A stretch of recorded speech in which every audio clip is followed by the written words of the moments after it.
as the Theoros. I will.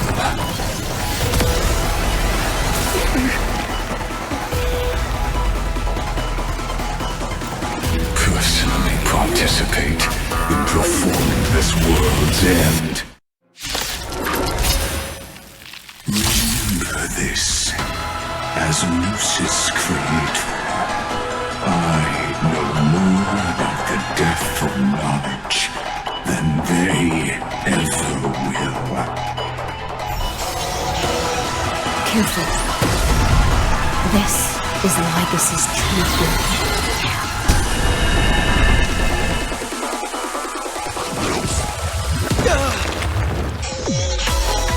I don't think I can do this! You have me here. What are you afraid of? I can't thank you enough.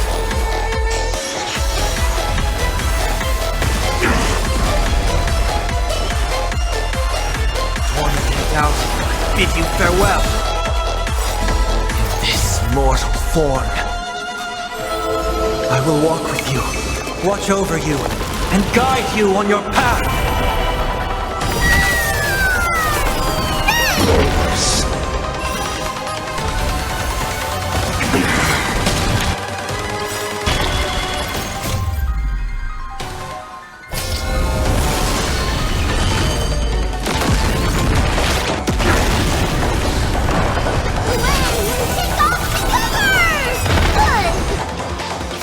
Is it coming? Ready, set! Fighting the west wind, away we go! Logic is not the term of shackles. Allow me to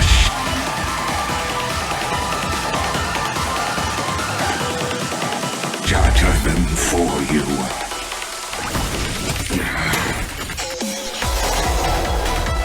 Destruction needs no introduction. Let us skip those important influences. Is this the black tide? Indeed. But I prefer to call it a method of argument.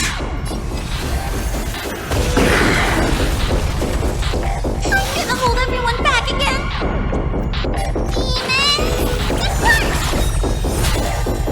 Watch my moves closely! Huge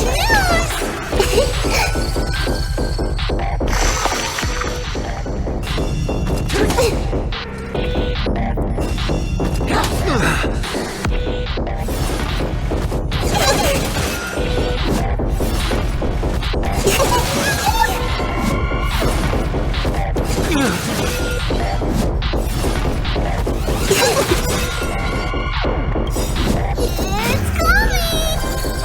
Ready, set! Fighting the west wind, away we go! Serenity stands clear before me.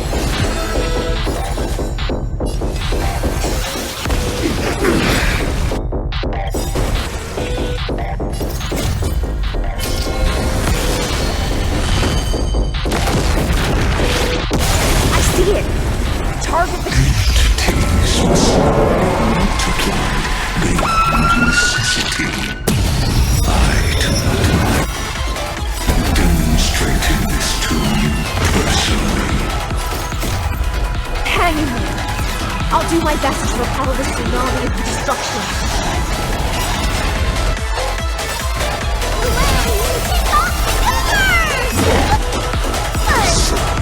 This mortal form.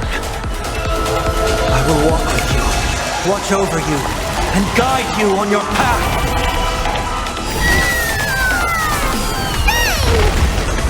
It's coming! Ready, set! Fighting the west wind, away we go! Emanate. Protocol warning. We have to fight! Why, of course. Get them.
is futile.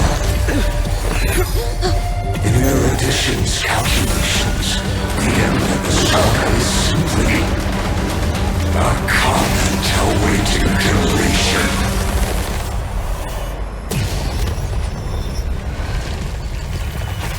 I don't like such a cold statement, okay? If numbers can decide the end of a story, then we can surely also pen a new beginning.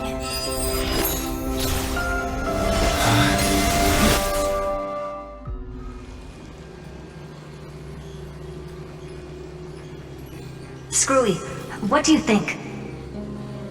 If your hypothesis of Lygus' identity is true, then even if we remove the restrictions of the Ultimate Protocol, the chances of us defeating him in a head-on battle will still remain lower than the acceptable threshold. Therefore, victory will still hinge upon Mr. Trailblazer and Miss Cyrene. Go on. Maybe we're thinking about the same thing. Lygus' cognition resides in the exomyth. He is both an instigator within the experiment and the observer outside of it. Logic.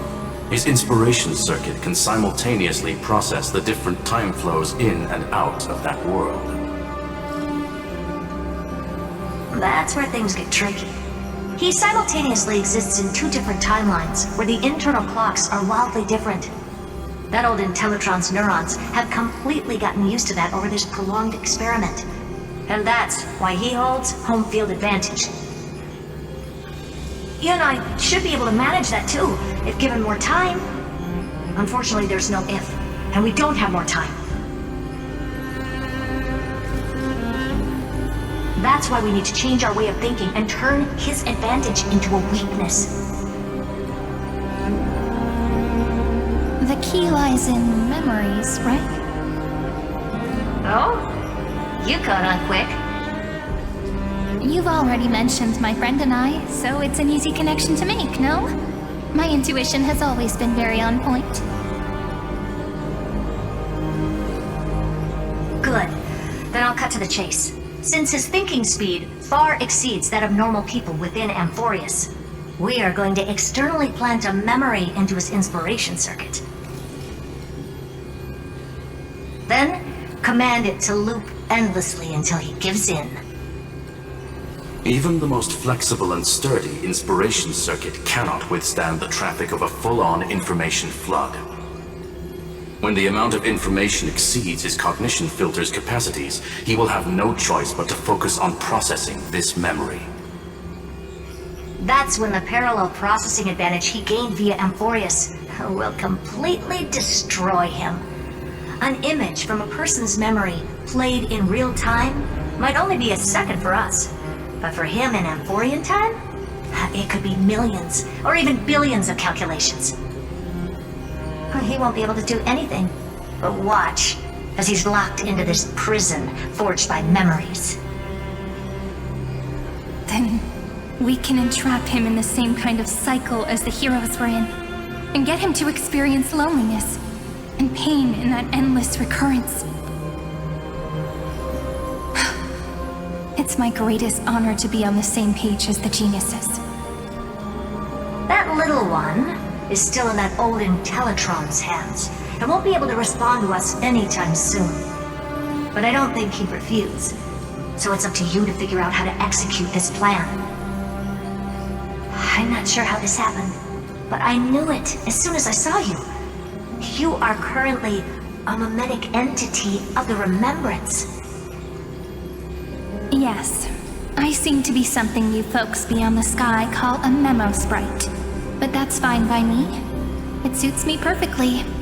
I can serve as the vessel of memories, and do my part for the final battle. But before that, we have to tell you.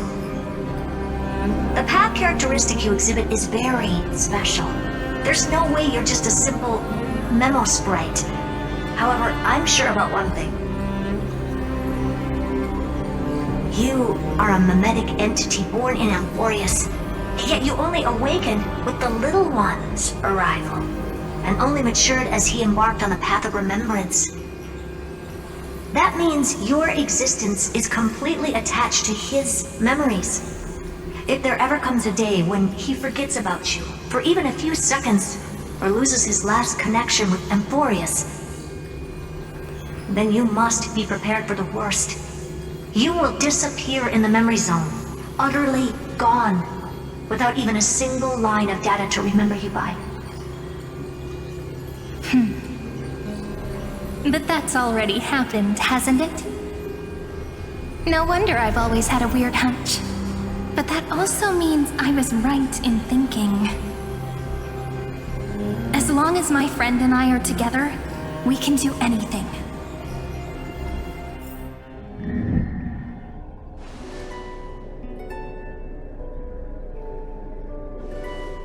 Long time no see, friend. Did you miss me while you were away?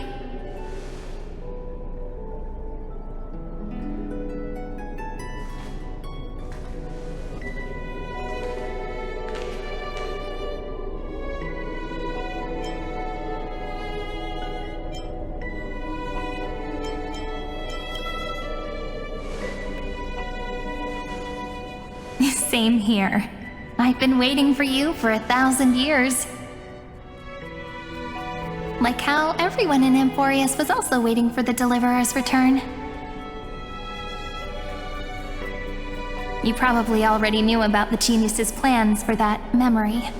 I had to hide really well in a corner in time so Lygus wouldn't find me, and wait for the right opportunity.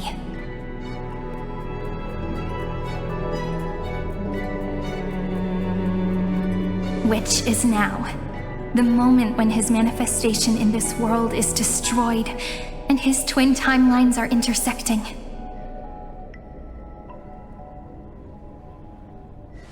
I'm sorry for keeping this a secret from you all this time. I'll tell you the entire, unedited story of this millennium as an apology after this is all over. But for now, let's join hands and complete the final step with the power of the remembrance.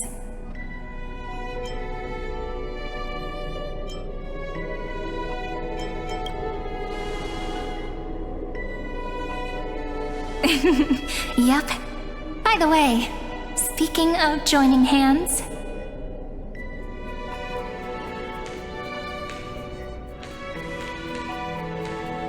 can I please do something before we go on stage?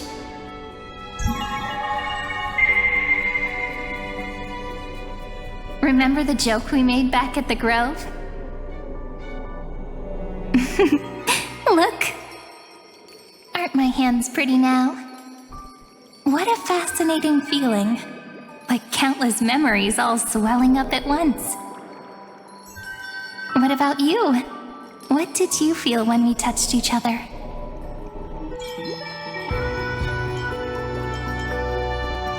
Really? That makes me really happy.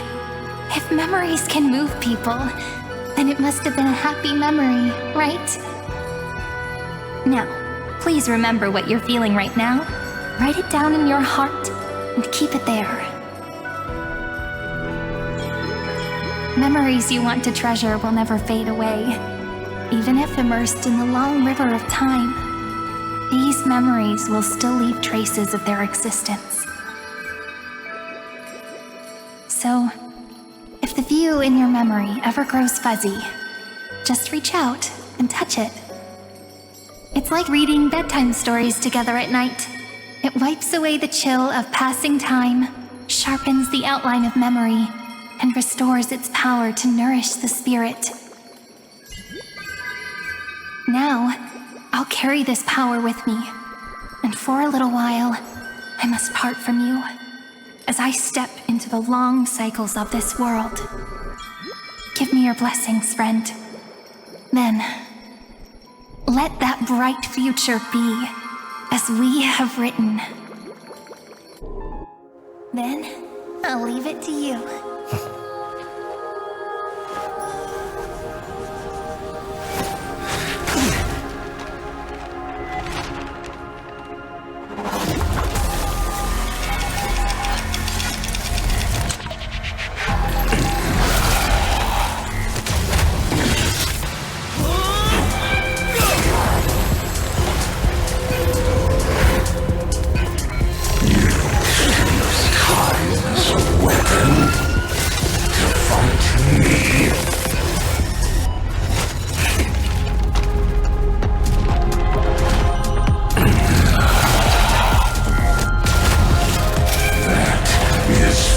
futile.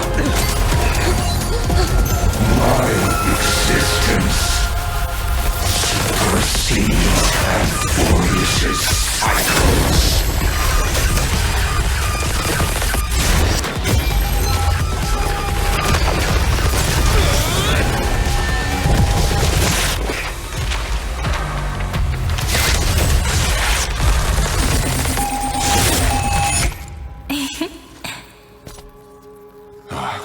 All plays are like this. Once you're on the stage, it's hard to return to the audience. Welcome to our story. How does it feel?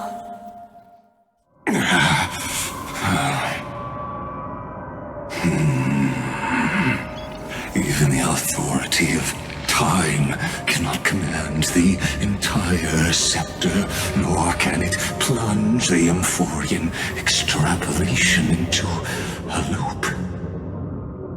If this was no system malfunction, then was I implanted with the mimetic entity of the remembrance? You guessed it right away. As expected from someone people call the first genius. I'm gonna keep doing what I just did if you don't stop, you know? My friend and I won't allow you to leave this memory, no matter what happens. Which means you are now trapped, Lord Zandar. An elegant idea, and an exquisite execution. Regrettably, it is you who are restrained by time, not me. Know that patience is my greatest weapon. Waiting and victory are the same for me. You will crumble before I do in this moment stretched out to an eternity, just like Kazlana will. Yet all I need to do is to wait, as yet another futile bug falls down the cliff and into the bottomless abyss. Now I'm a pink bug? My looks are seriously changing all the time. But you're not wrong. We're definitely not gonna solve the problem if we just put you in another prison.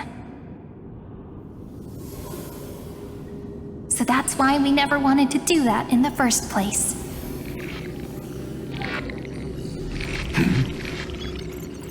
I shall answer your confusion purely out of my respect for those who came before me.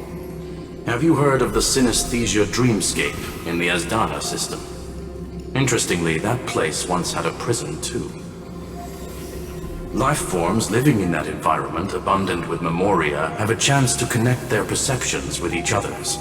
Even across great spatial divides, they're able to detect shifts in one another's states. I call this phenomenon memory zone entanglement. In Asdana, people made use of that phenomenon to build a nation within a dream. After adding in the catalysts of harmony and remembrance, that is. Is that how you walked into my prison cell? Using those same principles? I would much rather call this location our negotiation table, Lord Zandar.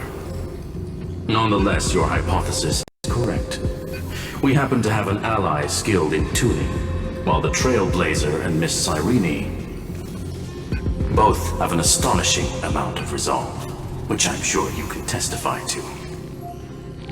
I am also sure that with the support of such a resolute memo sprite, our conversation can last for a long, long time. I'm the best at listening to stories, you know? I'll leave the exciting clash of the erudition to you two geniuses. A brainstorm? I like it. And it's 2 against 1? Well, I like it even more. Let's talk, Zandar. Take a guess. How much do you reckon we can dig out of your brain before the next second? And how many ways can we find to deal with you? Besides, in your current predicament, there's no way you can take our trump card away. Go, little one. Go. Overturn the Era Nova. Lygus disappeared? It seems you had conducted a secret hunt in the depths that even I cannot reach. In that case, go. Swim onward and give this campaign a fitting end. I shall send you off with my song, Grey Fry. May this song penetrate time and become the prelude to the new world.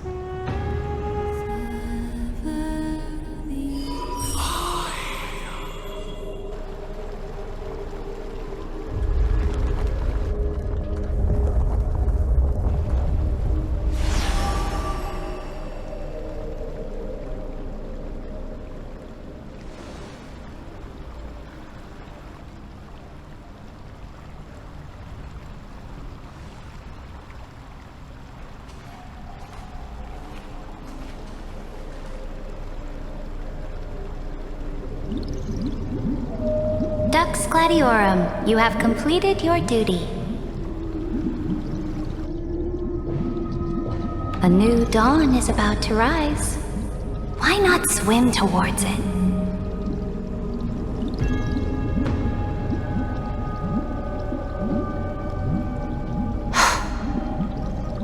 You died long ago, Imperator. Depart from my mind. But your duty towards the Imperator did not die with me. That duty will bind you no more. You will be able to hold for yourself one grandiose feast after another in the endless days to come.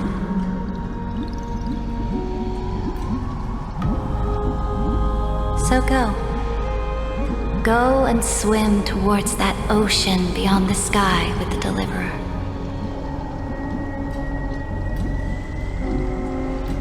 Is this? A page out of that sidekick's book. I commanded her to gift this page to you when everything finally reaches the end. What's on this page? Memories. Lifelike memories. That sidekick found me after the bloody feast 1,000 years ago and showed me her diary. I saw within that notebook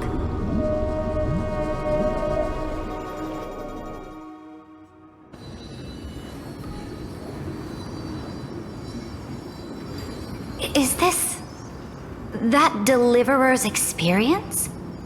It's truly immersive. People beyond the sky apparently utilize this power to seal past scenery into crystals they call light cones. But I only know so much about the remembrance, so I can't completely replicate the past. But I'll do my best to talk about the missing parts. I'm all ears. Go on then. Do your best. But if your chatter gets too boring, or if I deem it offensive, then law will become forever beyond your reach. Got it. I'm sure you'll find this to your liking. After all, it's human nature to want to embark on a journey into the unknown.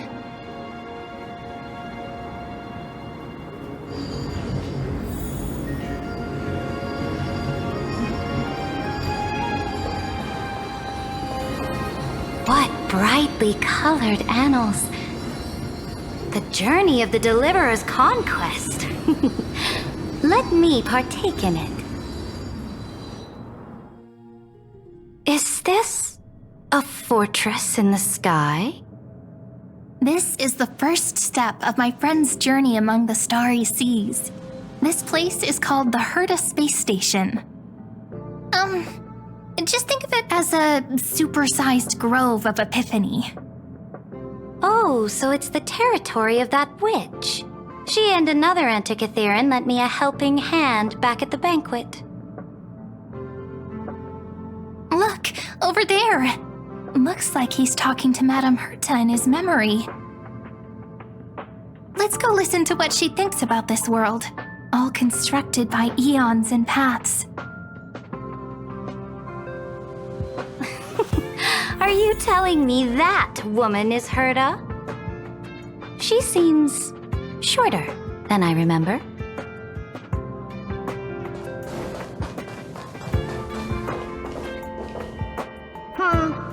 Pretty nice space station, huh? But just wait. After a couple more stops on the Astral Express, you'll see sights that'll make this place look ordinary. Oh, the cosmos is so vast that the unknowns far outnumber the knowns. But none of them will end up being anything amazing. The farther you go, the more you'll understand what I mean. So do your best with the nameless. Break a leg!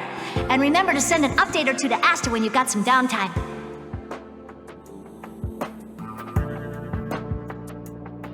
She certainly shares my way of thinking. Only that instead of a conquest through blood and fire, they chose a gentler path.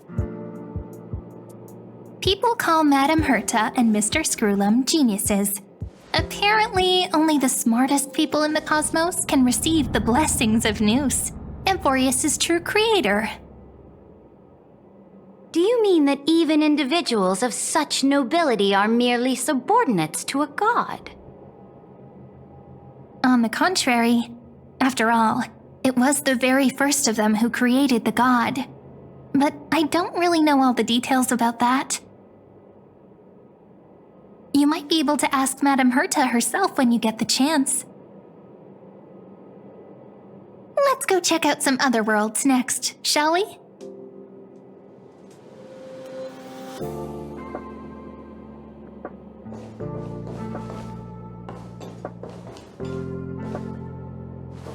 Oh, the cosmos is so vast that the unknowns far outnumber the knowns. But none of them will end up being anything amazing. The farther you go, the more you'll understand what I mean.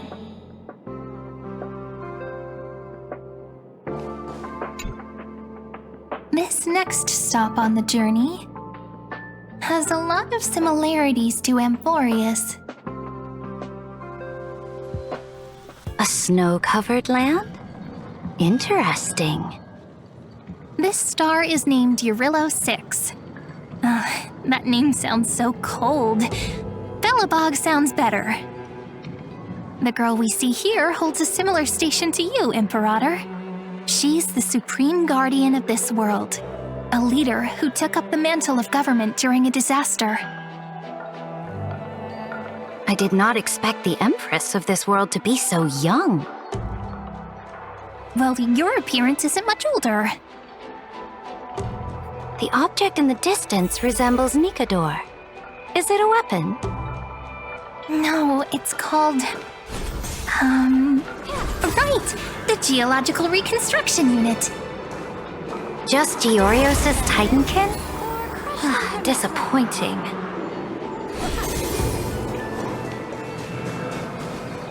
It's all thanks to you that we survived the crisis. The collaboration with the IPC is both an opportunity and a challenge. Nonetheless, it's an important step in our journey back into the universe. This world was sealed beneath its sky just like Amphorius was, and they only managed to reconnect with the stars when the Nameless arrived. That IPC she spoke of, is it a more powerful organization? Yes, the IPC conquered many worlds through trade, and opened up a vast territory that way. There are many such powerful alliances beyond Amphorius, and they all walk on roads different from the destruction. Coming back to the Supreme Guardian and her Belobog, didn't they find a peaceful way to enter the interstellar community?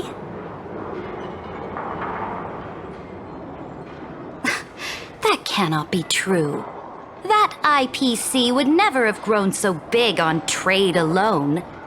It may pretend to be a wealthy merchant with clean hands, but I am willing to bet that it grew fat on gory oppression and bloodshed. its path of conquest must have had no mercy for the weak and would have destroyed them if needed. Are you telling me that this snowland never thought about tossing its dignity to the wind and kneeling to the IPC? I will not believe it.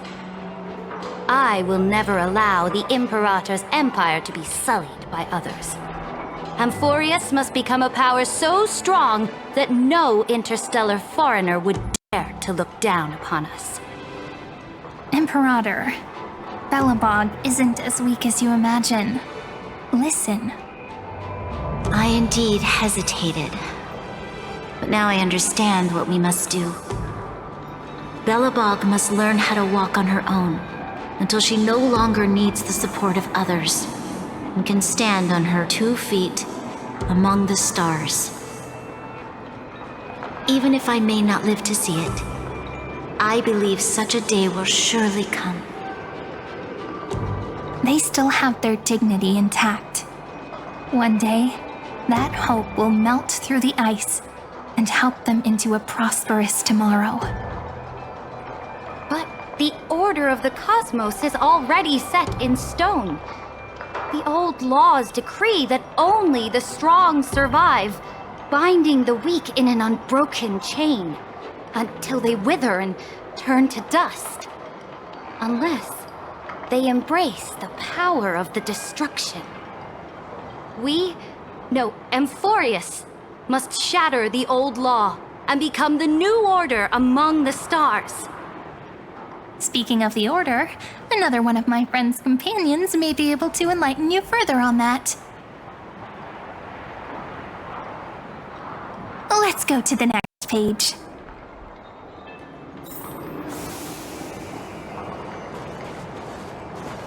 I indeed hesitated. But now I understand what we must do. Belobog must learn how to walk on her own until she no longer needs the support of others and can stand on her 2 feet among the stars.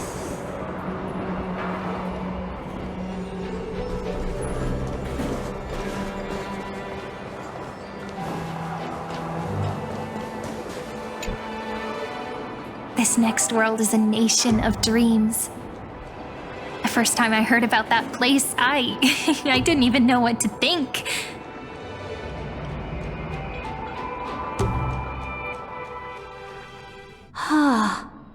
Such opulence does indeed evoke astonishment.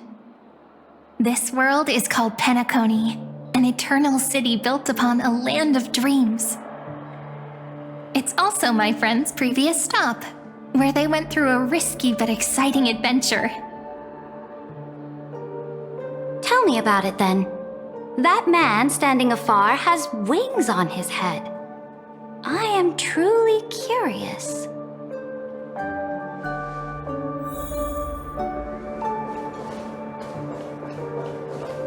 I wish to gaze upon the views of the Reverie Hotel one more time. I'll be just a traveler when I come back here again. And perhaps, through a traveler's eyes, even the things I once knew so well will feel strangely different. Penacony is a land of the harmony, where all dreams and hopes merge and combine. It believes in unrestrained freedom, and that's how it lost itself in shallow delights. Then, this young man before you chose to rewrite its laws, using the power of the Order, hoping to shape a dream-bound paradise of perfect happiness. Yet, the paradise of my dreams remains far away. Perhaps a brief journey with the Nameless can show me more possibilities in my search for paradise.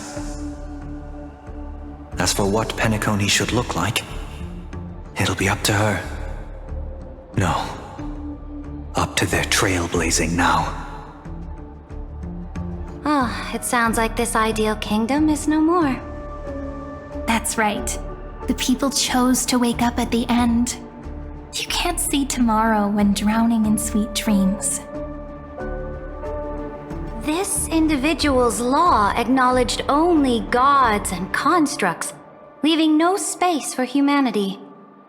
And yet, The fact that he could accept defeat and resume his journey shows a rare self-awareness and clarity of mind. You are also very self-aware, Imperator. Then you must know that the world promised by the destruction also has no place for humanity. I am indeed very aware of Lycurgus's honeyed words of deceit. I have seen enough. Take me back.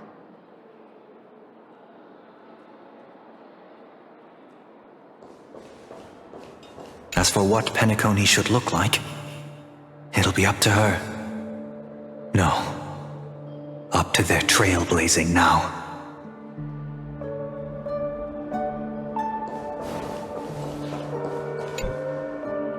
Then let's wrap up this trip down memory lane with one last scene. This absolute wonder. Isn't it pretty? That's our Amphorius. Our world flows and meanders in this endless band of light. Though we were born from the designs of the gods and are not yet truly alive, the Chrysos heirs of Amphorius still chose to stand against fate and carved a legend no different from that of humankind. Will you really renounce the heroes in this world's previous 30 million cycles, Imperator? Including even yourself. Will you bow to brutal destiny and allow that puppet master named the destruction to have their wish? I know what you want to do, sidekick. You want to use that deliverer's memories to influence me and tilt the scales of law toward him and the two geniuses. You really saw right through me, Imperator. How can one rule an empire if one is incapable of understanding people's minds?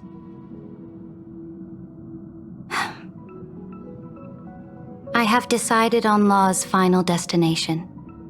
However, before I move my next chess piece, before we go on, tell me this, sidekick. Throughout his Trailblaze, was there ever a memory of the ocean?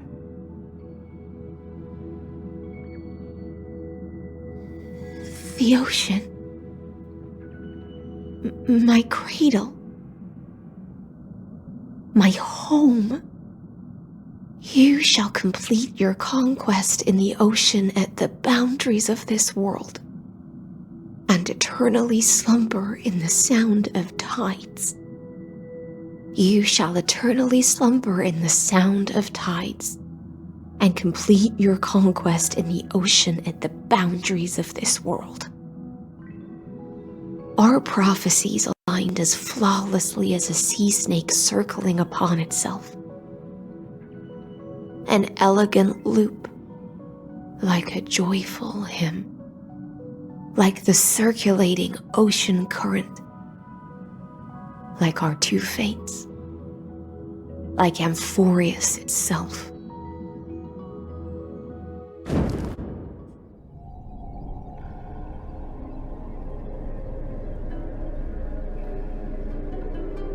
The trial is over. So tell me, who will own the divine authority of law? I won't give it to anyone. What? I am the law. Why should I give my imperial crown to any other? Both the Deliverer and the Theoros came from beyond the sky. They have no right to interfere with the lands I conquered with my own two hands. The law of Amphorius shall be determined by Amphorius's master. What exactly did you see in the trial? Everything. I saw everything regarding the rules of this world's operation. I saw the laws of extrapolation that Theoros spoke of. I saw the ultimate protocol.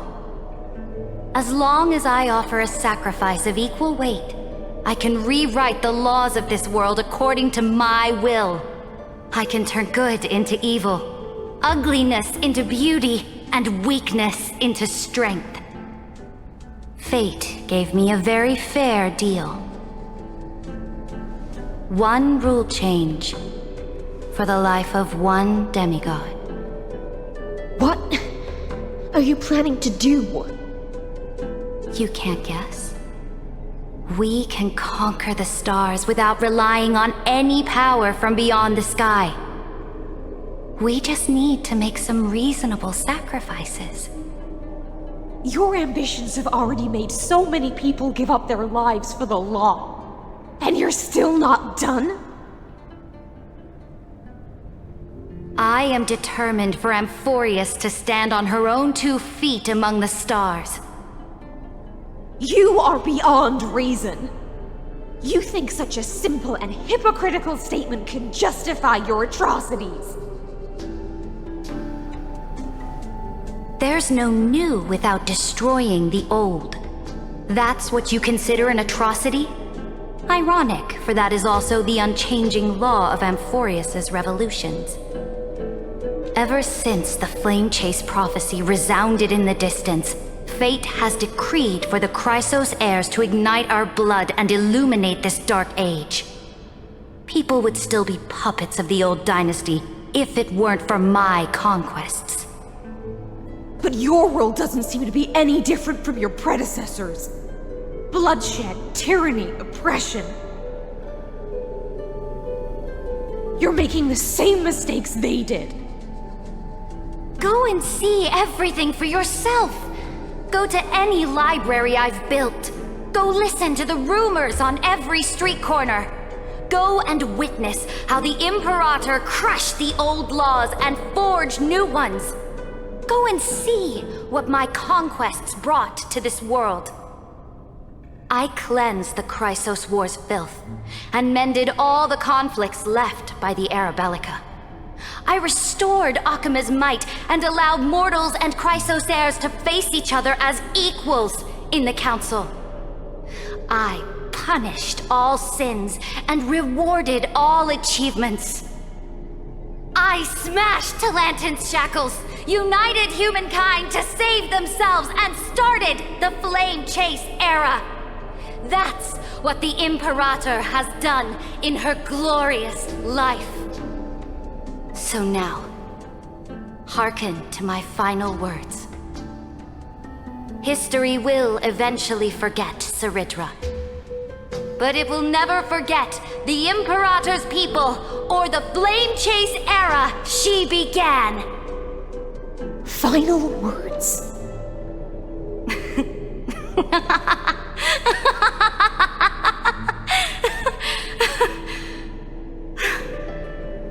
Amphorius is about to be destroyed. There's no time left for pointless debates. There is only one law I want to overturn to aid the final battle of deliverance. So I will only offer the life of one demigod. In the name of the Imperator, I command you one last time, Electra. Either sacrifice yourself for conquest,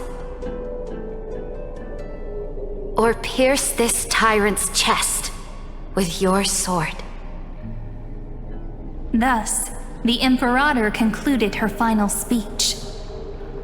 At the end of her life, at the last moment before she stepped onto the altar, she gave her most loyal subject the choice to decide fate, just as she promised her compatriots before her very first campaign. My blood flows in you now. Heroic compatriots, follow me, and we'll seize fate's reins! The Imperator fell. Some say that the Dux Gladiorum turned traitor and killed her liege. Some say that she imprisoned the tyrant in a shallow pond of water, then left. Which meant the Imperator had to kill herself to rewrite the law. There are countless stories about her death. All we can be sure of is when the knight left the vortex, the Imperator was still mumbling about their past conquests together. The beginning and the end of her existence. Imperator, wait! How could someone of your status come to the front lines? Let me be the flag bearer! The troops defending the pass to the west of the grove. Have they surrendered? They ran as quickly as they could when they heard your name.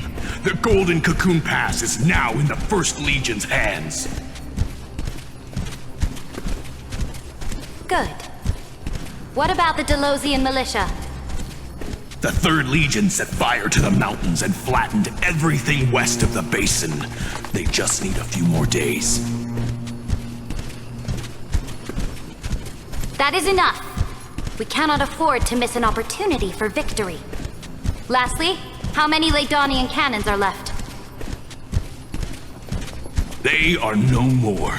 The 2nd and 4th Legions have destroyed them all. Very good.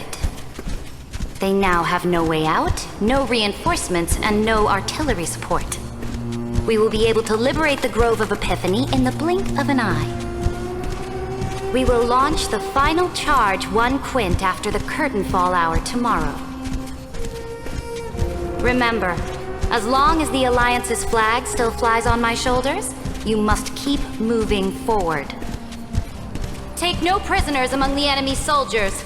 All sages who resist are to be captured and tried according to martial law. And do not destroy any books. Now go! Notify the entire army! Understood! Those who are resolved to die, we salute you. Reporting in.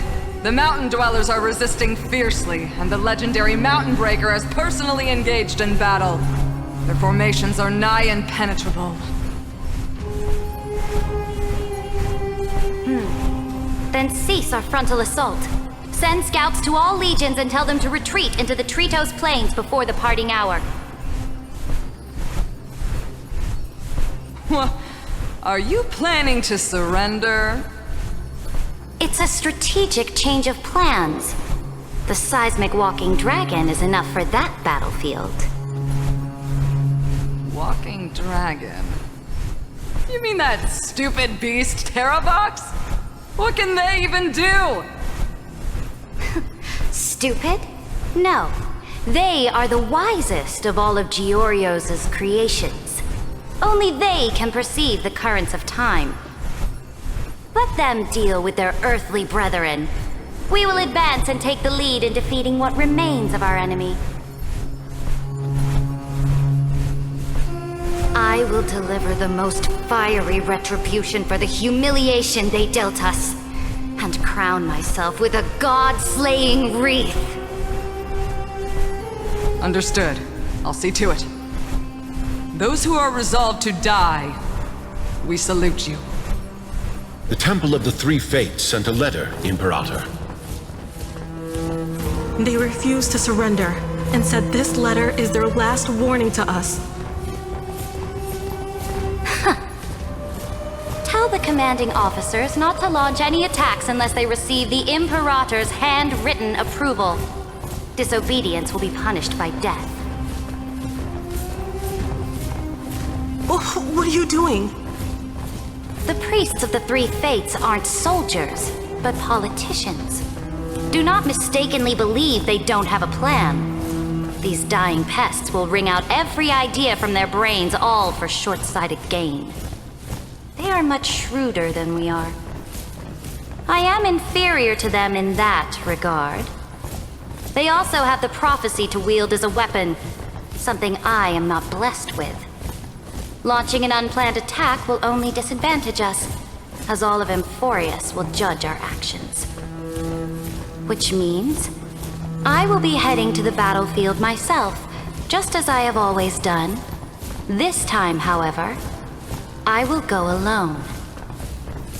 I will conduct secret negotiations to ensure fate is on our side. Understood. The legions will make their preparations. Those who are resolved to die, we salute you. Why are we not allowed to march out with the army, Imperator? This will be a long voyage with no return. Those of you who bear the prophecy cannot come with me. Why are you personally leading this battle if it's doomed to fail? The Flame Chase journey cannot be without a leader. That is correct. The Empire will be without a head when the Imperator falls. But remember, as long as you seize the right opportunities, even a chaotic game will remain winnable.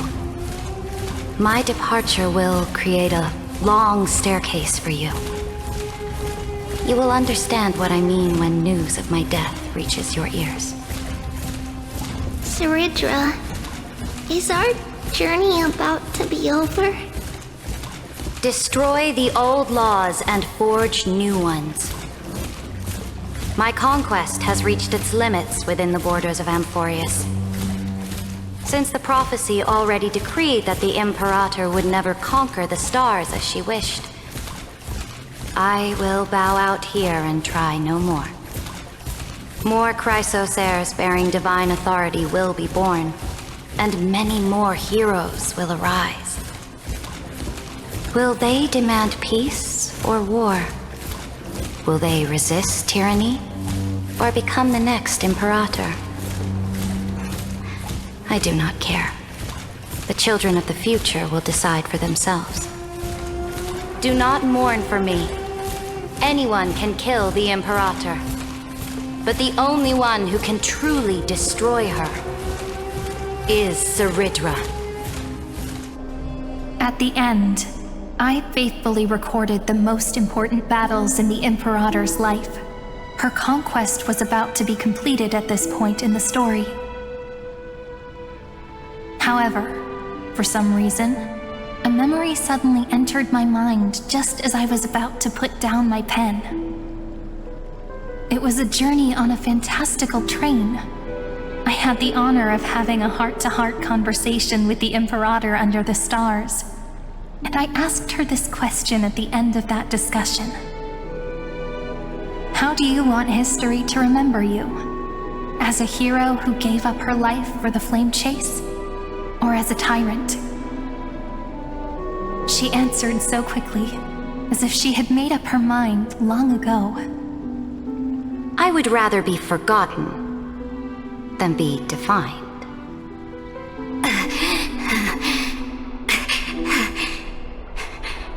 Because the law can be neither eternal nor unchallenged. And only humanity can pen laws into history's pages. Now, I have shattered the greatest law of Amphorius. The game is nearing its end. Dux Gladiorum. Even though you killed the Imperator in the previous 30 million cycles, this time, you finally found your own law. Then, High Sealants,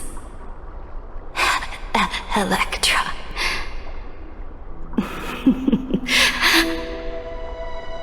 I will ask someone to deliver the prophecy's ocean at the boundaries of this world to you. Will you choose to swim into that ocean? I do not care. Do not care.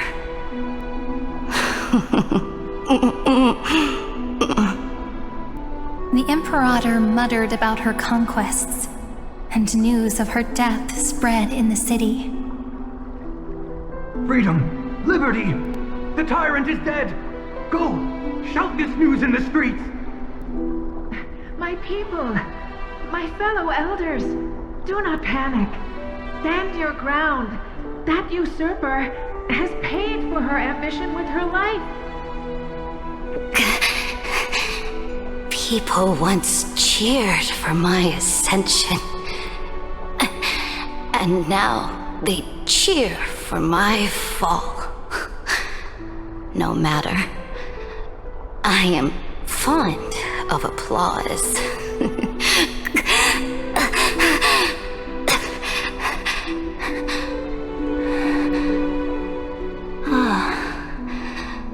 I see the cosmos, the battlefield that I cannot reach. I will return in the next cycle. The stars will hear my legion's war drums. Hear the great name of the Imperator. Hear Amphorius's Cerydra.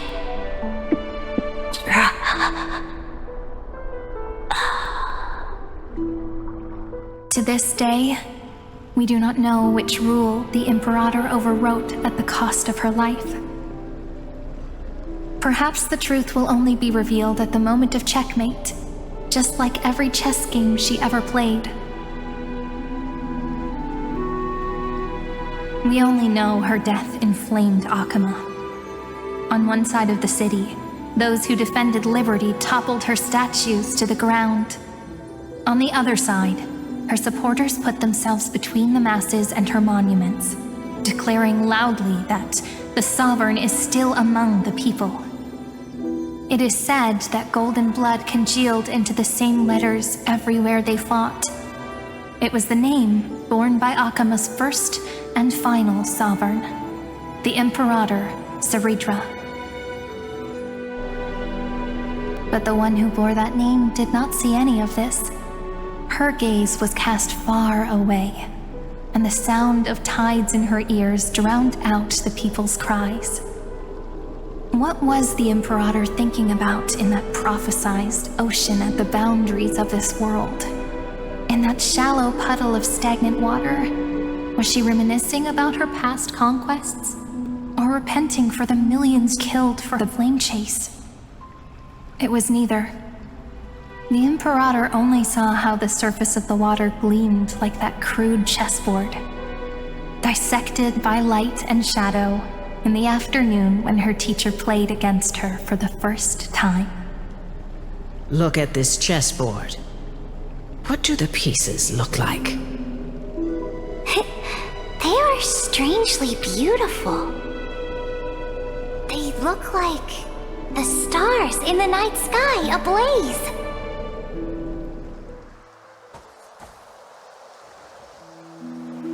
From that page emerged an ocean so vast, so pure, not a single trace of corruption. Is this Cerydra? Electra, my subject. Ever since you walked out of the tainted ocean and pledged yourself to me, I have seen the abyss in your eyes and the emptiness in your heart. That was why I promised you a new ocean, where the Imperator's ambitions would serve as the currents, and loyalty would be its light. Electra, my subject. You have done your duty as my blade. The prophecy has now made its final decree on the road I intend to walk. My conquest is doomed to never reach the stars. But the Imperator never makes empty promises. So take this memory, this ocean, beyond the sky, as witnessed by the Deliverer. This is the final gift that the Imperator can leave for her subject.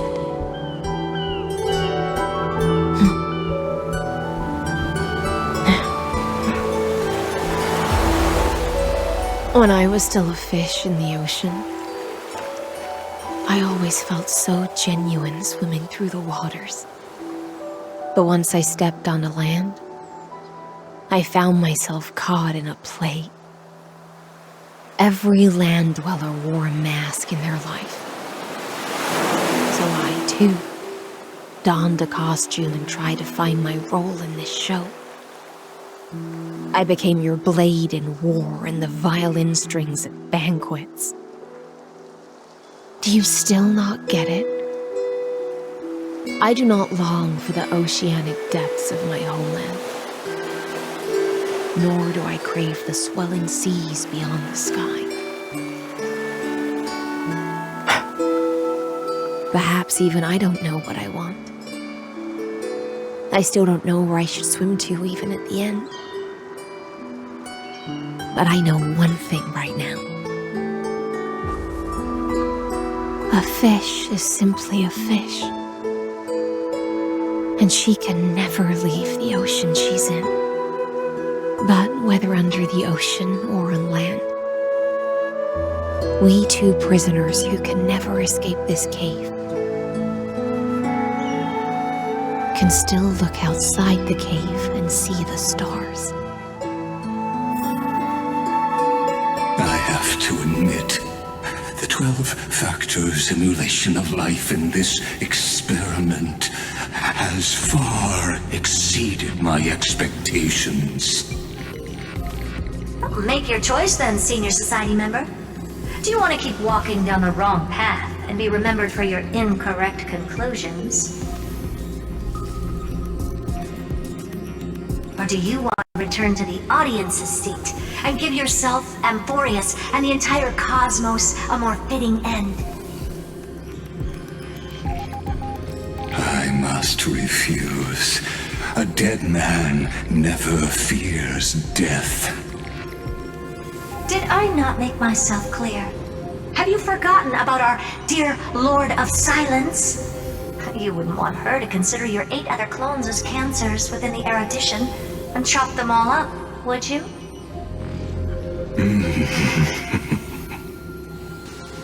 Your logical deductions are vastly different from mine. Therefore, allow me to provide one more academic recommendation. Listen, my peers. Why don't you look beyond this world? Just as the Chrysos heirs did. Re-evaluate your calculations and take into account all enemies in the upcoming war among the eons. Amphorius is not a place where 3 paths entangle, but where 3 paths fight to the death. You used Memoria to resist me, but did you not consider the possibility that the Remembrance and their children might have taken this opportunity to join the fray as well?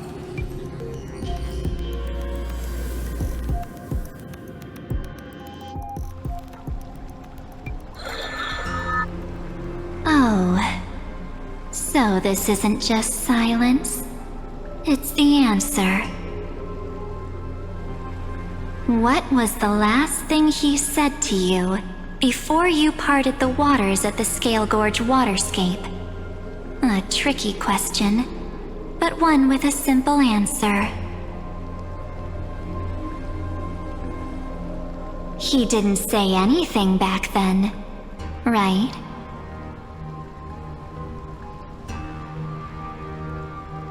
That's correct. And now I'm sure. You are not March 7th. There's no way she would remember that detail.